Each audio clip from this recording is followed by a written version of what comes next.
kabataan.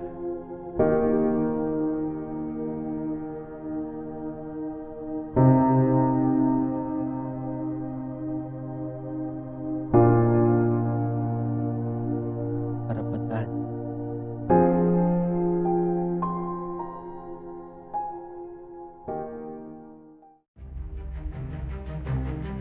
Nagugutom ako, nasa yung pagkain? Tay, wala na po tayo pambili. Hindi, kasan yung perang bigay ko sa inyo? Walang pera ko, halika. Halika dito. Wag! Halika dito. Tay, wag! Aray! Aray!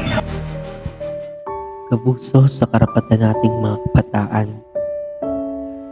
Ngayon, natin nararanasan. Bakit ganito? Ba't ganito ang ginawa sa akin ni tatay? Ang hirap pala ng ganito, yung tipong personal ka, hindi ka makahindi. Ay, paano na kaya yung pangarap ko?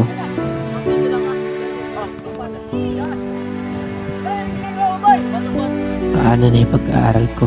Paano na ako makakaahon sa ganito? Akala ko, wala nang solusyon. Pero, nagkakamali ako. May mga paraan pala. Aba, inaanak, anong ginagawa mo diyan? Hapon na. Pinalayas ko kasi ako ni tatay. Magtrabaho daw po ako. Hindi pwede yun. Bata-bata mo pa dapat ikay nag-aaral. Trabaho daw po ako, sabi ni tatay. Hindi pwede yun, dahil responsibilidad ng ama mo gawin ng trabaho. Halika't dadaling kita sa school. Salamat kay Ninong. Ay, nandito na din ako sa paaralan. Hindi mo hinayaan na maabuso ang aking karapatan bilang isang kabataan. Kung inaabuso ang iyong karapatan, pagbigay alam sa mga otoridad at guro. Oh! Anong sadya niyo?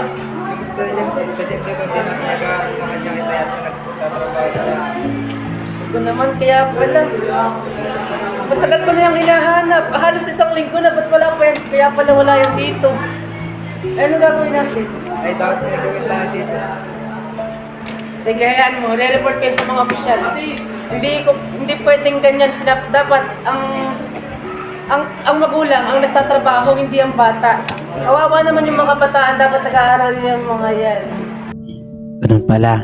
Ngayon, isa na ako sa magtuturo sa mga kabataan ng kanilang mga karapatan. Karapatan na hindi dapat inaabuso ni numan. Kaya ikaw, kaibigan, dapat meron kang kaalaman sa ating sariling karapatan.